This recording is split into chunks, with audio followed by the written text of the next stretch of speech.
Joshua 1, verse 7 says, "You will be successful wherever you go." Michael Jordan, when he was a kid, dreamed about making the last shot. Kobe dreamed about making the last shot. And the greats, they just don't put up the first, the second, the third. But what I've learned about the greats is that they understand it's a sense of urgency that once the clock goes out, it's a W or an L. There is no middle ground. You either win or you lose. And they have the ability to go against all odds. When Mike knew he was going to be double teamed, when Kobe knows he's going to be triple teamed, when Larry Bird knew that they were coming after him, he still found a way to make this shot. How bad do you want it? What makes Michael Jordan, what makes Kobe Bryant, what makes Michael Phelps, what makes Serena Williams, what makes them the quality of their game? Why do they perform at the level they perform at? Because they don't just get caught up in the things. They don't get caught up just in the scoreboard, the stats. It's the stuff that you don't see. It's the stats that you don't see. It's the stuff that you don't see. If you would learn to have a little consistency, that your momentum would kick in and take you to places you never thought you could go. We went from the backyard to the world. This is the last quarter, and I gotta give everything I got. How bad do you want it?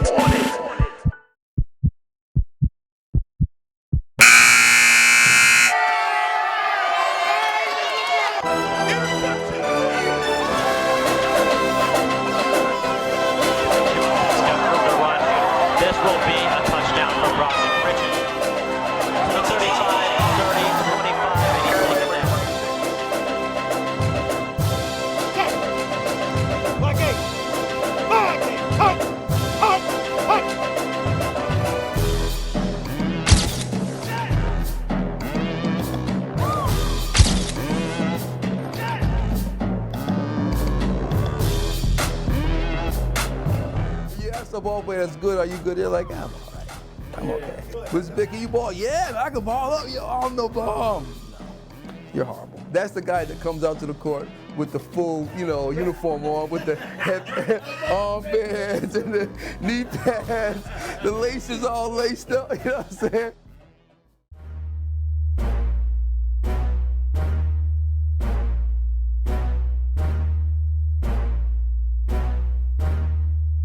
Arguing at my teammates because, man, I didn't feel they were hustling as hard as I was, playing hard, tough enough defense like I was. We can't let them dudes beat us, man. Come on, man. Exactly. They're from Brockton. They're from Cambridge. That's They're from Lynn. Okay, all right. Because we had rivalries back then. We had big rivalries. Brockton, I can't see Cambridge. I can't see anybody from St. John's. I'm telling you, some of my best friends in Cambridge, but as soon as we get to high school, I'm like, hey, I don't like you again. I don't like you again. You're from Brockton. I mean, dude. No, I'll see you after the game. Why are you helping? No, that was a two. Hey, that was a two. That was that was a two-pointer. Even though my friends were gone and I was the only one sort of left around, I had a ball and there was a hoop. And big thing back in the day wasn't a lot of video games, none of the social media stuff.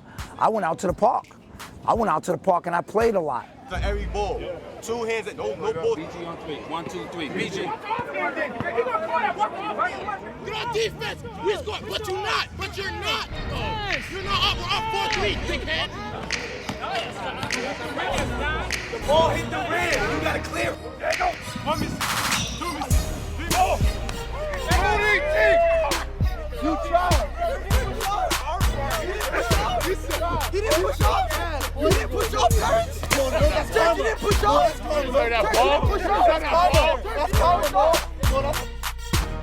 I mean, we had pros, man, coming to Washington Park, which was the mecca of basketball in Boston and Roxbury. We had dudes coming from New York, Rhode Island, Connecticut to play in that league.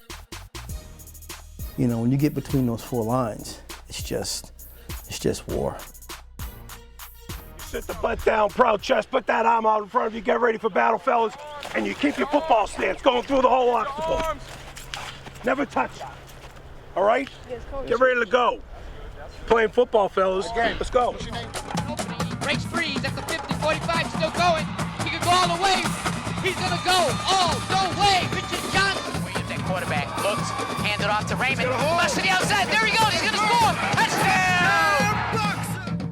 This is Staff Gymnasium, home of your Brockton. It has nothing to do with sports. This is about life. Push the ball. Outlet pass. Another three. Sees the three. Bees the three. Is one with the three.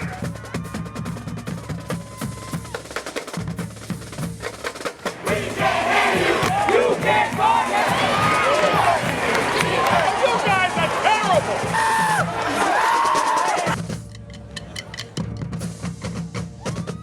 There was no better high than to this day. Okay, I still think about that. You know, if a certain song comes on, I can feel it coming in the air tonight. Then all of a sudden, when it got to the boom, boom, boom, boom, boom, boom, boom, that's when we were just like flying. But I'm still kind of mentally, in preparation what I'm going to do. But the atmosphere was kind of charged a little bit different with the band, with the music.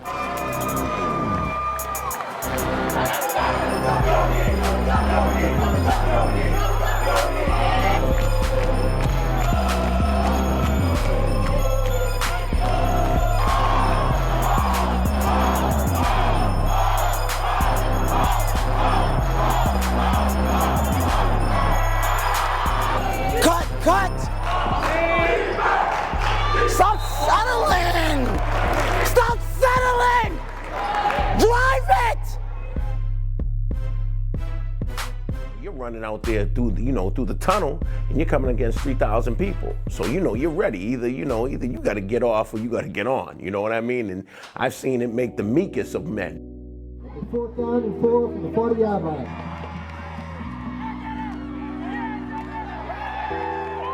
For an inner city kid who's playing at a high level,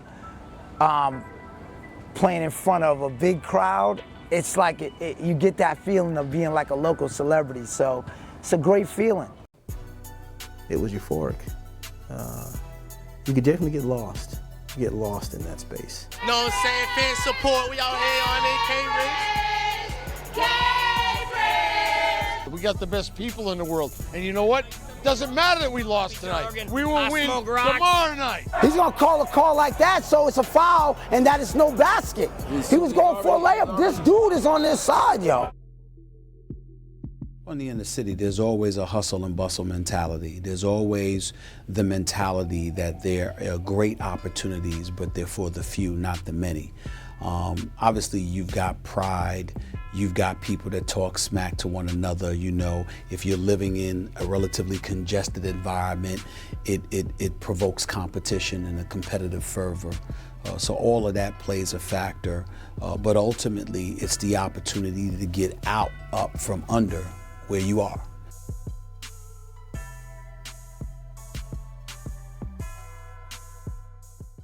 Isaiah, come here.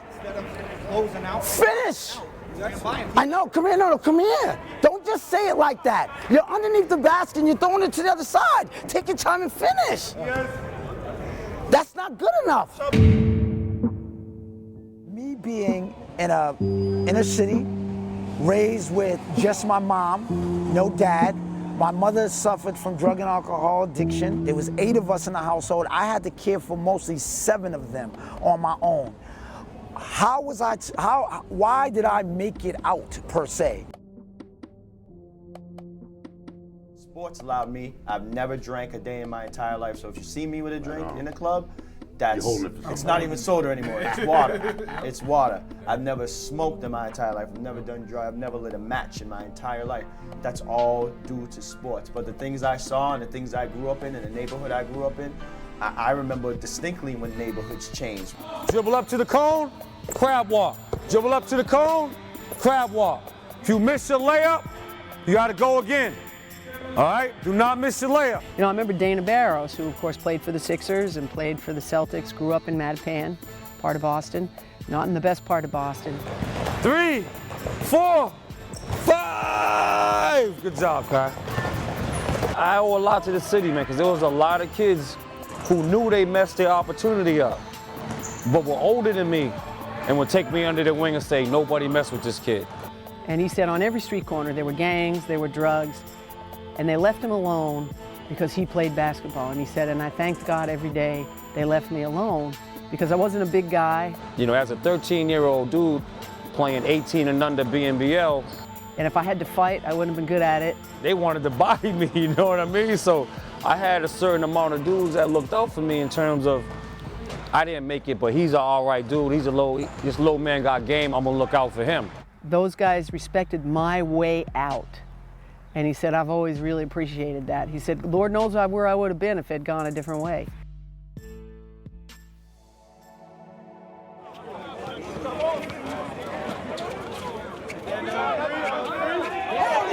These streets in New Bedford can swallow you up quick. A lot of my family members been in and out of jail, drug addicts. My father is a drug addict, you know what I mean? We used to have crates, little milk crates. We'll cut the bottom out and we'll hang it on the clothesline. And that's how I started playing basketball. My mother brought me here, wanted me to sign up for the league here. And I was like, I cried. I was like, I'm not going, I'm not doing it. I just want to play with my friends, that's all I want to do. And she forced me to go sign up, and then from there, it was a wrap. I may be 10, 11 years old. I'm looking out the windows, 9, 10 o'clock at night. What's all this commotion, police? I see another guy get out of a car, and I just heard 5 shots. Here I am, 10, 11 years old, in a bad neighborhood of Brockton, and I see a guy get gunned down right in front of my house where we lived. They spent many of times, hours a day and years on that playground. That's where they were raised. So, you know, it was like that mentality was, that's our only way out, because there are people around you reminding you not only that there is a way out, but also reinforcing the mentality that if you don't find a way out, you're going to end up stuck. Sitting on the corner, slinging. If that's what they still call it back now. I don't know what they call it now, but they think that that is their ticket to millions. Is he serious? You do know Bubba was over, right? You do know Bubba was over. It's serious chewed you. It's not my fault. You got chewed. That sucks. Maybe the weight room. Hit the weight room. There you go. Look at it. That's our ball. Our ball. Damn, boy. Easy, right? Food. This game right here has taught me more about life than any, book can teach you, any school teacher can teach you, any person can teach you. This game has kept me away from, I could easily got pulled into another direction, but this basketball definitely kept me away from it. It got me. Lifelong friendships from it. I consider a lot of my teammates my brothers. I grew up in the Rock Bay area, not too far from here. Washington Park is what it's called. That's like our, New York got the Rucker, that's like our Rucker Park. Meaning everybody from Boston, if you played basketball, you had to play at Washington Park. Growing up, there was definitely a lot of adversity in my neighborhood. Just had a couple of encounters in life, but one that I can remember off the top of my head, the Diamond Ring tournament going on down here. The tournament's going on, it's crowded. Cops out here, car drives by in a Jeep, pull over, stops at the court and just empty a whole clip. I'm hanging out with my friends that, has been my friends from day one. Some doing good things, some not doing so much good things. But in the season, I'm chilling with my teammates. Once you're in the streets or once you're out of the house, you're on your own. But going to practice, having a coach, having your teammates, having a goal to focus on, as opposed to just running the streets wild, changes everything. When my mom got cancer, when I was about the middle of my sophomore year, I lost a lot of drive. Just to be around those guys made me feel like come to school and to keep going and to keep playing football. That was my sanctuary. That was it. That was it. A lot that contributes to individuals making the decision to play at a higher level than just playing for fun is poverty level. So we need to pay for college. We want that college access, and if we have the access to it, we know it plugs us into a system to where we're not totally disenfranchised. Gallo! Hey! How is he wide open? How is he wide open? Being in the city, you're surrounded by just challenged opportunities, or lack of opportunities, and you just desperately want to elevate yourself, your quality of life. You only got a plain red one? Yeah. Yep, I got one for you. I got a uniform for you. Okay, there you go, Jay. Hold on, let me get your uniform. I was just a young kid with a basketball in my hand, you know what I mean? And to have the people teach me to understand that this ball can take me a lot of places, whether it's NBA or not. And my goal wasn't even the NBA. The goal for my parents was to take, if you're gonna play basketball, okay, we're gonna take this basketball, and this basketball is gonna get you a free education. That's what the way they looked at it. No one, not even myself, looked at it, oh, I'm going to the league. We were talking about let's get this education for free. I got a free scholarship to BC for doing this. People have been using you for your athletic skills your whole life. Now you use your athletic skills to get yourself an education that you never otherwise would have gotten. I didn't go to school off of a full athletic scholarship. Me going to Bowdoin College, it's a Division III, they don't offer scholarship. But the fact that I played basketball and I was pretty good, and the fact that my GPA was like a 3.75, those things combined made it pretty much free for me to go to Bowdoin. They were good schools, but they were also very good schools academically. I got into all of them. Morehouse was the best. It was very prestigious, and they had a good basketball program. So I went to Morehouse, joined the team, and after about 2 games, I started.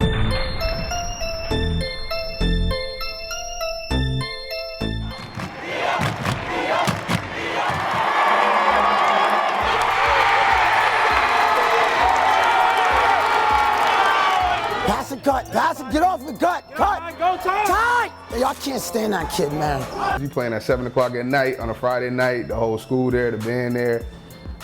You get chills thinking about it. It was like the Beatles in the 60s. No lie. And I'm not telling you we made our own rules, because we didn't, because we were good people. But I mean, nothing compares at all to playing with your high school, because of the fact that you're playing in front of your community, people that you know your whole life, and that you're playing with your best friends. Yeah, plus they're struggling with their free throws, and Brian Rudolph had just gone unconscious. I happened to go down to Washington Park, and just one day, just kicking it down there and everything. And I saw this 8th grader play, and I competed against his father back in the day when I was in high school. I was playing, he came, I had no idea who he was. I just thought he was an old creep, standing in the gym like, why are you at a community center just watching kids play? Kane played for us, won the city championship, city MVP. We beat that Charlestown team with Shabazz and Napier. I like to always say, whether you're Kobe, whether you're LeBron, whether you're Kevin Durant, there's somebody always in your neighborhood sitting home watching you on TV and saying, you know what? He knows and I know that if I was dropped in this arena right now, that he'd be shaking in his boots. In and out looking for Foster. Nice take to the basket. Foster hits the floater. Here comes New Bedford. Brian Rudolph against Matt Walker. Rudolph for 2, gets it in. Taken down nicely at about the line of scrimmage, maybe a loss of it down. They told me, you know, if you just do the same thing, man, you can get a scholarship too. So, you know, after that, it was just my junior year. When they started coming around. BC, I got my first offer from Maine. Some American East Conference schools. I spent a week at UMass Amherst. Northeastern. I went to the University of Houston. Northeastern, UMass. Coach Peter Colombo calls me out of class and says, you know, we got the University of Wisconsin offensive coordinator here. Here I am with a guy from the Big Ten who competes for a Big Ten championship against Michigan and Ohio State every single year, talking about he sees my film and he thinks that he sees a lot of talent in the future in me. So right there, everything becomes real. It's like, maybe I am okay. Maybe this could be a way out. Maine was the last visit I ended up taking, actually, and that's the school where I really fell in love with. It was 3 feet of snow on the ground, but the family atmosphere they had up there, that's why I wanted to go to school. I wanted to go to school that had a campus, that had a family atmosphere, and that where I was going to be able to, you know, not have many distractions and be able to excel at football. For me, Providence was definitely in the best conference, the conference I always wanted to play in, because I grew up loving UConn and knowing that I had a chance to play against UConn. Going to Providence, I thought that was a great fit, and it was right up the street. It's 30 minutes away. Just by applying, I maybe got into a 6 or 7, but I wanted to go to a good football school, a good journeyman school for me. So, and then I went to Dean College and I excelled at Dean. And then that's when I was able to get a much better scholarship to Missouri State. So 2006, my senior year comes. I stayed up the whole summer, trained every day, all day, extra running, extra lifting, watching film. It was like I was a man on a mission. Family was thinking NFL. I'm about going into my senior year. My coach had tipped me off. You know, we got the Philadelphia Eagles and the San Francisco 49ers scouts are here. And I came out that first game of the season, we playing at BC. First play of the game, sacked Matt Ryan. I was like, you know, that was my look, I'm out here, I'm on a mission this year. I don't know if they broke my record at Missouri, but when I left Missouri, I was at 5'10". 5'10" when I was at Missouri. Yeah. You bench 5'10"? 510 pounds, yeah. Getting named All-American, had agents calling me and whatnot. So now it was like, okay, now it's like, damn, I might have a shot to play at the next level. They had me in some couple, you know, second team all-conference selections. Some people had me at first. Middle of July, I'm with my mother and, you know, I get a call from my agent, hey, you ready to go? Pittsburgh want to fly you out. Boom. So next thing you know, I'm on the first thing smoking that night out to Pittsburgh. They're playing in a Hall of Fame game a day later. If I had the option, I've been very, very successful as a journalist, as a pundit and a commentator, radio host, and all of this other stuff.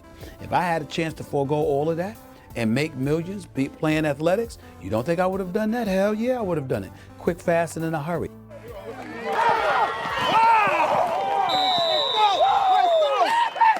Number 30, Corey Steele. A couple of young men that, and I'm sorry to say, lost their mind, man, had nervous breakdowns. Yep.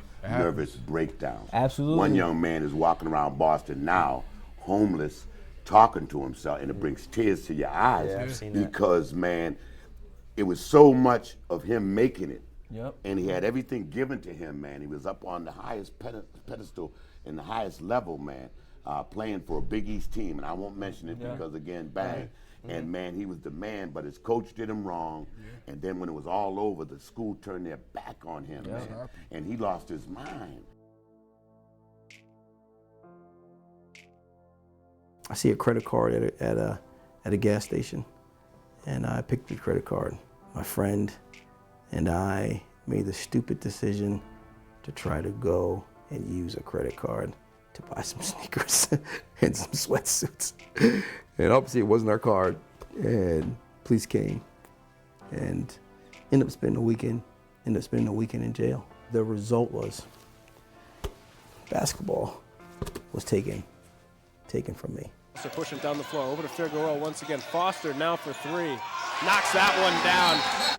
He sat me down. He came to my class one day, right before Charlestown game. Came to my class, he talked to me, he said, you're gonna regret all of this. Once you're done out of high school, you're gonna regret not being here no more. Had it all set up. He would have been Dream Team, Boston Herald, he would have been Boston Globe, everything else. Been in the neighborhood, just hanging out with a couple friends. Did some activities shouldn't have been doing, ended up getting caught for it, got locked up, did a couple of months. I tried to go back to East Boston because I wasn't finished. At the time, I'm young, I got a lot of people talking to me, telling me to do this, do that, and I was just lost. You know what I'm saying? I didn't know who to listen to, who not to listen to. Some coaches had told him, go and get your GED, leave, you can come over here and be part of something very great. A junior college that was in the city. Just signed up for classes, got enrolled, and that's when I knew myself, like, I'm cheating myself. Never suited up for that junior college team. Quit school by November. Had a baby by February. Crying in my office by May. Till this day, he calls me up maybe every 6 months. Like, you know what, I effed up, and I can't get over that. I made a couple young, stupid decisions with alcohol. I had gotten to I would say a little bit of a brawl fist fight with a couple guys off campus, fraternity guys, over something stupid, but a couple people got hurt. Rudolph once again puts a halt to this mess. Have no fear, Brian Rudolph is here. I went to a party with a couple of my friends, and the party got broken up, and someone ended up getting stabbed. And then they moved me from a full scholarship down to a half scholarship. And they said, like, I had to earn it back.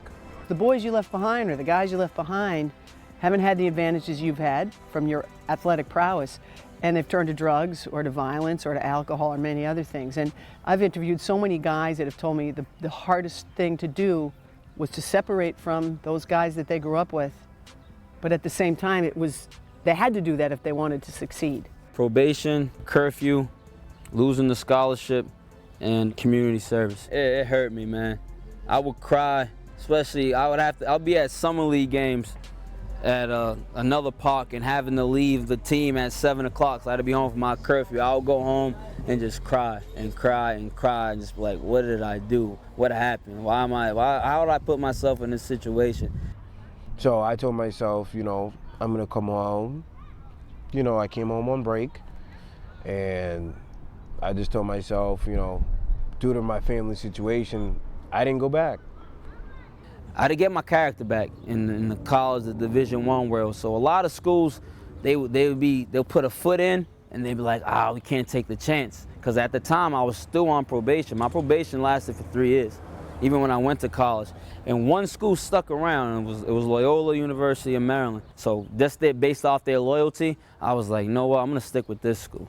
Ended up, you know, playing in a couple preseason games with the Steelers, and then got released at the end of training camp with them.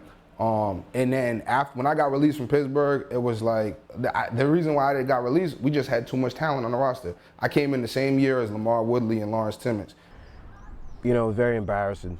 It was embarrassing because a lot of people saw me and they're like, what are you doing here? Like, you was known as a football star. Like, we know you went to college, we know you went here, like, you know what I mean? We see you in the paper and we hear about you. And it's just like, you know, it's like almost like I'm a fairy tale. Like, you know, I was close. Many guys are close, you know what I mean? You know, I remember we won the state championship, Madison, right? And I said, yeah, I know Duke, North Carolina, right. You know, or BC, somebody's going to be coming to get me because, man, I know I can get it, I can do it and bang. But, man, phone never rang. Nope. Letter never door came. Knock, never got to knock on the door. Nope. And then, man, you come to realize, man, it's about, man, luck. Yep. Yeah. You know, being fortunate, getting a break, connections, and some things just ain't meant to be. I went home, man, I was so down. That was probably the most, I wouldn't say depressed, but the most down I've ever felt in my life. You go through your whole life, I went through my whole life, never got cut from any team I ever tried out for, football, basketball, whatever sport it was. And at that point, when somebody tells you, it's like, damn, man, you know, we appreciate you coming out here, but, you know, it's just not a spot for you. It's like, man, how am I supposed to go home and tell these people that there's not a spot for me? What am I supposed to do? Football is all I know. Where I'm supposed to just get a job? Should I try to go back to school? Should I just, you know, go to a lower level college? Or I really didn't know. I felt like, you know, I was like, damn, there's no jobs ever gonna be able to pay me this amount of money in this short amount of time. All I know is football. They're not realizing that as you get older, things change, and it doesn't take you going back to the depths that you once came from to be just as miserable as you were when you were younger. Because when you're young and you can't pay bills, you're looking for assistance, and it's cool. When you're older, you can't pay bills. It is a very miserable existence because you don't even feel like an adult. He's the first kid in his family to get that offer, to play D1 ball at a major school at a major level. Now, he may not get drafted in the NFL. That may be fine, but he still got a 4-year scholarship. At some point, that's the family responsibility to make sure he stays focused on getting that degree. Dude, you got a free ride. It's very depressing. I mean, a lot of people see you and they view you as somebody who they thought was going to see it on TV. I still feel like I still have that football passion. I still have that, you know, I should have been there. But it's very emotional. I mean, it's not easy to talk about, definitely.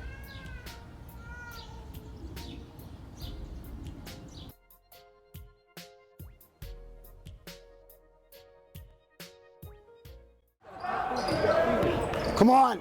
No, Gallo. Gallo! Gallo! Gallo, run the offense, man. Run the offense. Being on college campus and starting to mingle with, I mean, people from across the world, but across the country, but from affluent backgrounds, and understanding their mindset towards college. And that, like I said, that it wasn't because of a sport. It was because this was the norm, because this is what's going to help you be successful in life. For me to encounter that mentality, I had an epiphany. Wow, this is what it's about. The opportunity, expanding your world, expanding the opportunities that you may have because I went to college. Every time anybody touches that paint, you touch them. Period. I don't know what, this ain't dancing, fellas. This is football. Guys, pay Big attention, chest, big man. butt. UMass. Big chest, big butt. Big chest, big butt. You, get through it. Get through it. Keep your eyes up. The difference is in the inner city, most of the parents we're dealing with, a lot of them didn't go to college, so they don't understand what it takes just to even go to college. People just need to be okay with their niche, and I think that's one of the pressures, definitely, especially when you play in the inner city, is that people think if they don't get D1, they fail. I got kids in my school. I'm going to Michigan. I'm going to this. Okay. Well, did you get up and run your 4 miles this morning at 4:30? No, I ain't running. Are you guys even paying attention? You're looking this way. I played at a Division I, lower level Division I, New England University, at the University of New Hampshire. And we were fine. We were competitive in New England. I went to college with women that were only there to play basketball. I could not believe it. Anything that's perceived to be more about what you can do as opposed to who you are able to schmooze with and politic with and network with is something that folks from the inner city community are going to be more prone to lean towards. It's like the old saying goes, everybody want heaven, nobody want to die. Listen, you're gonna do your best here. There's only gonna be about 2 of you that are gonna go D1. The rest of you are shooting just to get into college. Well, you're gonna be a good person, do the right things, and you're gonna work hard in school. Then you can play. And if you also put the time in on your game, maybe, just maybe, you can get a scholarship. Nobody's going to the NBA. Nobody's going overseas. I don't have any Division I players in here. In Division II in New England is harder than Division I. What happens is they're coming at it from the standpoint that tomorrow ain't guaranteed, and it's never been guaranteed for me. So I'm living for today, and I'll worry about tomorrow when it comes. But I don't think it's so much living for today and not expecting tomorrow as it is, I need security today. And I'm not willing to wait for the security tomorrow. Y'all do win, baby. Hey, let it be known. It's 4-3. I got a game winning endo. Let it be known. What other interests do you have? Right. Okay, are you into, whether you want to be a graphic designer or an engineer or a carpenter, a lawyer, a businessman, a teacher, a counselor? Accountant, the doctor, the journalist, or whatever the case may be. You know that there are those who exist, but it never goes beyond that at the first tier of that conversation. And that's a problem. Because what does that do to the mindset of the people that you're talking to? As black people, we're just so used to giving up, and that's like the easy way out. And all you just hear is all the stories of all the kids who play basketball and football. There was nobody that made it because of, they were a doctor, or they were a lawyer. It's like, they played basketball, they played football. More importantly, they're not being marketed, they're not being highlighted, and also... You may have a straight A kid along with the all-state athlete, and who gets all the love? You catch the ball, all you can see is, what do I do, what do I do? If it's not open, pass it, shoot it, drive it. Please. My plan B was, maybe to work for ESPN, but my plan A was plan B was never really thought of. It was, okay, when people ask me, what are you gonna do besides football? I'll go work for ESPN or something like that. It wasn't, I'm going to work for ESPN. I'm gonna go do some internships and I'm gonna go meet these people. Never had the time to. When you're a Division I athlete, you don't have the time to do internships and meet those people. I love basketball. So I don't want to put this the wrong way, but like basketball almost enabled you from the real world, if that makes sense. You know what I mean? Kind of like, because that's your main focus. But what about when basketball is done? You know what I mean? You're not playing anymore. What else are you gonna do? Right now, this is a union job. I'm an apprentice, so what I do is I cut steel pipe and we make fire sprinklers on them for buildings, colleges, residential, commercial areas and things. So it's a really responsible job. It starts early. So my job is to basically cut all these pieces. If you can't fly, then run. If you can't run, then walk. If you can't walk, then crawl. whatever you do, you have to keep moving forward.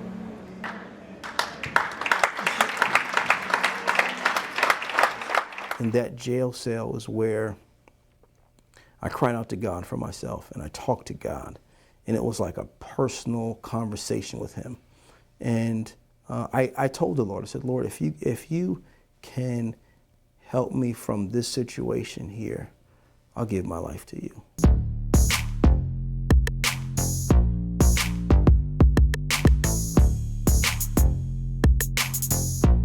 Be a guy in high school that has visions of going pro, but you squander things in college in terms of your athletic ability or what have you. Well, what does that have to do with your education?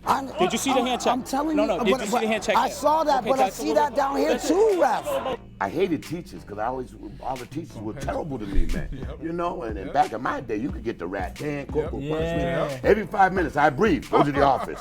I wait, go to the office. I blink, go to the office. Man, I didn't have fingers, man, at the end of the day, from getting the rat tan, you know. So I finally realized, I said, man, you know, I wanted to be a coach, and a friend of mine came by my house and said, in order for you to be a coach, you got to be a teacher. 1, 2, 3. All right! All right! Get out! All right! It was tough at first to find a job. Like, what do I want to do? Like, I'm not used to anything else. Honestly, I'm used to going to school, and I'm used to playing basketball. So for me, I looked at it like this. Like, what are you good at? I'm like, I'm good around kids. I'm smart, graduated college, so I'm a good teacher. So I was like, you know what? I started substitute teaching, and then I started coaching basketball at New Bedford High. You know, we started training some guys, actually. Jason Vega, who's playing in the Canadian Football League right now, another kid from Brockton. Started training some guys, then putting them at the next level. And it's like, you know what? I can make a career out of this, man. The book is still being written. I got about 2 years left. Just thinking about it. I don't know what I'm gonna do. But right now at this point, because like I said, real life didn't hit, I feel like Division III school wouldn't be bad. It wouldn't be me settling now. But we also got to be realistic, and your coach got to be realistic. Yeah. You know, the truth hurts, but it helps. Yeah. Yes. And I would let my players know, just like Darius said, there's nothing wrong with being a successful Division III player, getting a degree, and being a professional in life. I've gone through pain. I've gone through struggle. I've gone through those crying nights, believing and asking and praying, Lord, will you do something? I've come from the I will to the I have. But then as I got older, I started to just replace it with, you know, the love to exercise and the love to try to stay in shape and to love to pass that knowledge on to someone else. And so I just found other people that were on that same pursuit, and I was able to live kind of vicariously through them by giving them what I had. And so, and now, you know, with my son, I'm able just to give him everything that I have. So then I get a call from the head football coach at Maine, say, hey man, we got an assistant position here open if you're interested. Worked for 6 months. My boss ended up leaving, taking a head football job at Western Michigan. So I was kind of slid into the role of the head strength coach, director of strength and conditioning at the University of Maine for the last year and a half. If you don't like it, get off my football field, go home. It's kind of almost like you're afraid to come back here sometime because every time I come, you know, they like to tell the people how good I was and things like that, and you know, I don't want to be one of those guys, you know. I want to be one of the guys who was there. Come on, come on, come on, come on, come on, get up! Defensive coordinator when I was at Maine is the defensive coordinator here now at Columbia. Told me, hey, we're doing this a whole new staff at Columbia, and you know, if you want to become a part of it, you know, you're more than welcome to come down, and you know, the rest is history. There you go. Be bouncy, pull, keep your chest up, pop and sit. There we go.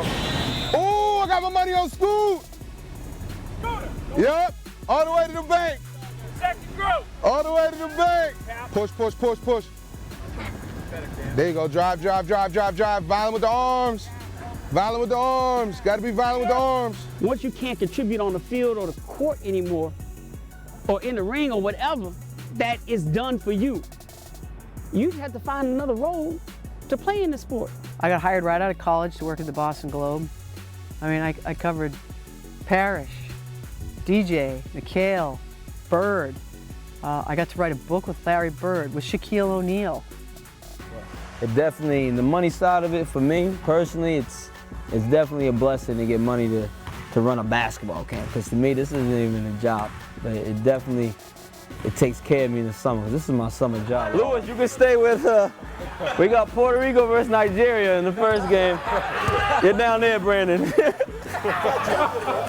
Don't lose it from time to time. Okay? You're gonna do that for 20 seconds. I want you to stand and show the guys that you support them and that they're working hard. You guys got that? Hold on, wait a minute. I thought I was finished. High dribble in, high jab in, to really make the defender bite, make you think he's going that way. Boom, till you spin. I get to the cone, I cross, here, double cross, double cross, okay? Boom. If I tell you something, it's not to hurt you, it's not to make you look stupid, it's to make you better, all right? Not just on the basketball court, in life in general, all right? It all comes full circle. The lessons you can learn on this basketball court are the same lessons you can bring out in the real world. Good pass, Damani. Good pass, Damani. Good finish, Josh. He ain't cheating the grind. Most basketball players, when they're done playing, they want to get into coaching. So if I can start now and get the heads up on all these guys that are overseas that are going to come back and want to coach, then I got the upper hand. Boom. There you go, Cole. 1, 2, 3. Can't cheat the grind. Finding more self-esteem in myself to do more challenging things for myself. I want to see myself 35, 40 years old as a successful young black man. It produces a thank you, Jesus. It produces, Lord, I'm standing at this wall. I'm standing at this sickness.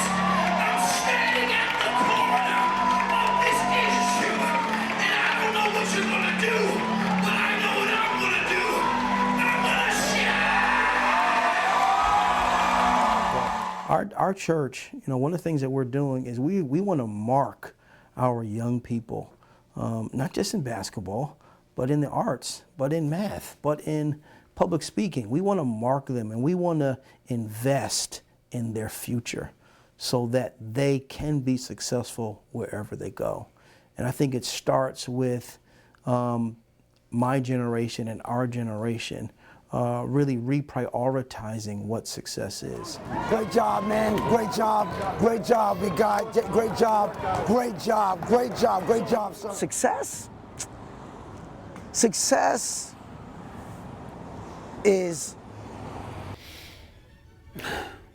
For me, I define success by... How could I put this? I define success as in, you know, when people ask about you. Simply how I would define success is taking what you see as an idea or ideal in your mind and envisioning what you want. Hold my head high. Not when it was easy, but when it was at its hardest. I did everything that I needed to do, everything that I could do. And then being committed to putting forth your due diligence to achieve what those goals are by all legitimate means necessary. You cannot tell me that he's a better blocker than you're a football player. Spread! Get conditioning! You know, so my thing is that we need to just change what the definition of success is so that it is understood for others that it's not all about the icing. I'm not successful yet. I'm not where I want to be yet, but I see it. I know where I want to get. So I think that's part of the process. I'm enjoying the process right now. I always say something I tell these kids that you got to fall in love with the process of being good. In my spare time, I play a lot of men's league pickup basketball. I've won championships that I never won in college or high school. I won championships. I feel like that celebrity. I feel like I played on TV. I feel like I've achieved that level of success. Just make sure you give more than you get. And I tell guys all the time, man, give more than you can get, stay humble, and you'll be successful. Success is you stayed here for 4 years. You played for 4 years. You weren't kicked off the team. You got your letters. I know when I was growing up, I had nothing, man. One pair of sneakers with holes in them, putting plastic on my feet so that my feet wouldn't get wet. Man, what? Money, nothing but lint in my pockets, man. You dig what I'm saying? Pancakes for dinner. And again, letting them know, man, it ain't always about where you start, it's where you finish. Where you finish. It's not where That's you my begin, it's biggest how you saying. end up. You can make it. You gotta hang in there, guys, man. You can be somebody and you're gonna be somebody, but you gotta persevere. What's to stop and be so praised and so happy about? The war, the battle ain't over. The battle ain't over. You gotta keep going. When I'm there with my career and everything's set, when I'm able to buy a house for my family and things like that, that's when I can start laughing and celebrating. Right now, this is just the grind. This is just on the path to get there. And you see the opportunity, but maybe the reason why you can't sign up for the opportunity is because you don't have the right people that are connected to you. Come on. One of the greatest things that a young man has, or a young woman, anyone, any color, in order to be successful, is time. Time. And if you honor the time that you have, and you make good decisions with your time, and you make good decisions with the resources that you have, it can ultimately be sustained because your life's work speaks for you in the manifestation of what you have ultimately accomplished. And still, after you pull it off, you ain't satisfied.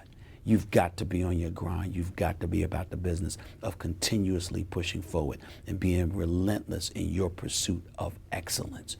You define that for you better than anybody else can hope to. And when you do it and you pull it off, but you're not satisfied, it's a beautiful thing because other people may very well say, you've got it, but you know that you want more. That, to me, epitomizes success. It's for other people to validate whether I'm successful or not.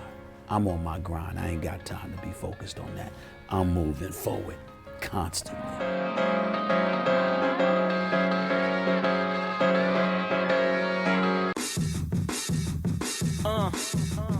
Yeah. They used to tell us try to be like Mike. Until your dreams fade and you don't see that light. When them schools never call, you gotta pay that price. Now they looking at you soft, but you made that height. I used to ball with a chip like Mariota. I tend to see how they jerk us over. Everyone in your ear trying to play the promoter. But when it falls down, who gon' play Geronimo? Sometimes you need to connect. See, that's the domino effect before you get to accept. Pay attention, if you listen, you might skip you a step and get redemption. I used to think it was cool when I got a degree. Now these kids go to school just to say they can leave. It's diluted, defined, stupid. I found music. I took my dreams from out the sky and brought the ground to it. I kept it realistic. Instead of envying the rich, I think about statistics. It's like 1 of every 9 doing time in prison. I could be dead or in jail. It's all about decisions. It's all about precision. Make sure you measure 50 times and cut once. Cause when that pendulum swing is punch drunk, better be ready for it. Greatness, you headed for it. 100K deep, that's 1 year, you sure? 500 years, we still paying for more. Mama screaming, get in the house, lock all the doors. Trying to be the first to carry the torch, bigger than sports, yeah. To me, it's embedded in us. When you see ESPN, they don't show you the 18 hours that the preparation it took to get to that one game that they're gonna play on Friday night on prime time. They just show you the game. They don't show you the 7 practices leading up to that game. I think if the dream is real, yes, it can happen. You know, I want to provide for my family when I grow up. I want to be a happy, successful person with a family that's intact that I can provide for. Why isn't that what people are dreaming about? Hey, 1 million, 2 million, 3 million, 4. Who gonna be the first to eat the double-edged sword now? 5 million, 6 million, 7 million, 8. How many really got to the fork and went straight? You try to talk race, you false start out the gate. Lying through your teeth to try to save the face. You could pick a trade or trade your cards in for some space. Do a tour and make a living on stage. We all got dreams, but don't sleep. You might bend those rules, but don't cheat.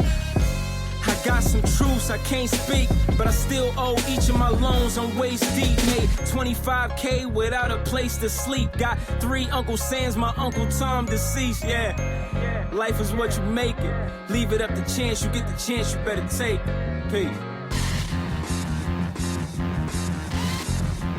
we were just so caught in the moment. We thought we were just so good because everybody was telling us we were so good since 4th grade.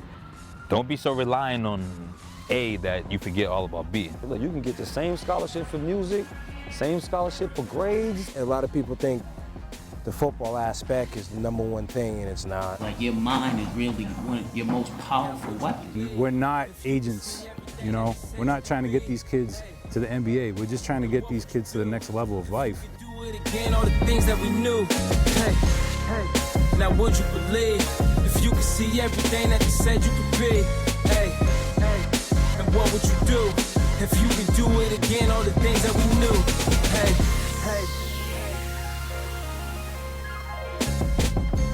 Serious. I want to get out there with those young kids and try to bust their behind. As long as you can, keep doing it, bro. I'm always gonna be because able to. again, man, right? I can still shoot. We'll be back but here. I got 2-inch vertical. We'll be back here in 10 years. 2-inch vertical. We'll be back here.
Yeah, it's a fact. There's no sitting back. I need this and that. I go tit for tat. I go tat for tit. I'm more accurate. So quit asking why the kid's so passionate. I got passion. Everything I do is with the passion. I swear to you, I love it with the passion. Never stopping and it's nothing but the passion. You getting money and it's of the sharp enough to cut off the head of swordfishes. Transforming every day a metamorphosis. Instead of tour buses, we teleported through the corporate door. I think they need some better fortresses. From the heart, the fluid in the blood is deeper than the fame. I do it for the love. Of course I do my thing. I got this feeling and it's coursing through my veins. It gives me strength. It's a fact. There's no sitting back. I need this and that. I go tit for tat. I go tat for tit. I'm more accurate. So quit asking why the kid's so passionate. I got passion. Everything I do is with the passion. I swear to you, I love it with the passion. Never stopping and it's nothing but the passion. You getting money and it's fucking up the shoveling coal. I go forward, making crazy moves. I got locomotives on track. I'm prevailing, I'm a steam engine. You try derailing me, then I'm revenging. They predicting the things that I'll afford. I think they hopping on it now, all aboard. I'll give y'all a tour. I'm teaching you the art of war. No point in beefing with the carnivore. It's a fact, there's no sitting back. I need this and that. I go tit for tat, I go tat for tit. I'm more accurate, so quit asking why the kid's so passionate. I got passion.